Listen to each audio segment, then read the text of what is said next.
Here's our pig-proof waterer. We had goats and sheep; they were using it. We had some aggressive pigs that were using it. The cattle use it. Everything uses it. We still have pigs around here. I wouldn't call them aggressive, but they try to destroy everything. And this has lasted a couple years and never needed a repair. The only reason I have the tools there is after a couple years, finally some algae had grown up in the lines there, so I had to replace the line, clean it out. But they cannot destroy this, so I'll show you how I made it. This is just some steel I had laying around here.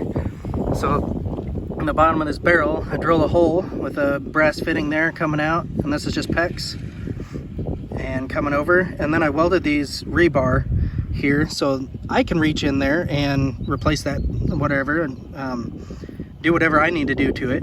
I can even get tools in there, but these dang pigs can't get in there and destroy stuff. And then this is just one of those dishes off of Amazon. I think they call it a dog bowl or something. It has a little float in there, and it just shuts off after it gets full. So it's just gravity. We fill this thing up, I don't know. It's actually my kids that do it, but I'll bet it's every couple weeks. Like, it's not very often. They do have another water source too, though.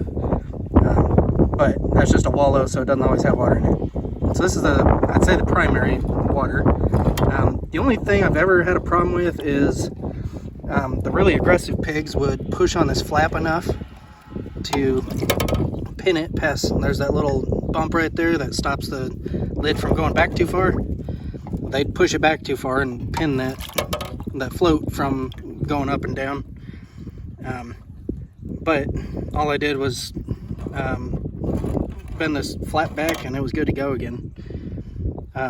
And the pigs I have now, they haven't been a problem. These were like some commercial pigs that their goal in life was to destroy everything, and I finally built this enough where they couldn't get it. So this rebar comes over here, and then this little piece here holds them from lifting this up, and then I just have a self-tapping screw right there that holds the back on, and so it's in there really well. They can push and nose on it, whatever they want to do, and they can't destroy it.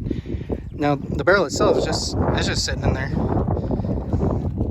It's easy to move around. I just take the tractor bucket up to it, slide that in the tractor bucket, and then I just put a chain around it to hold it in the bucket, so I can move it around easy. They can't destroy it.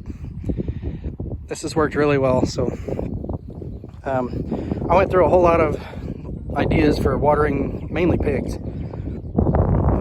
and they managed to destroy everything but this one. And it didn't even cost much. A bunch of steel I already had around here. I think that dish was 40 bucks. The barrel I paid 10 or 20 bucks for it, food grade. So it worked out well.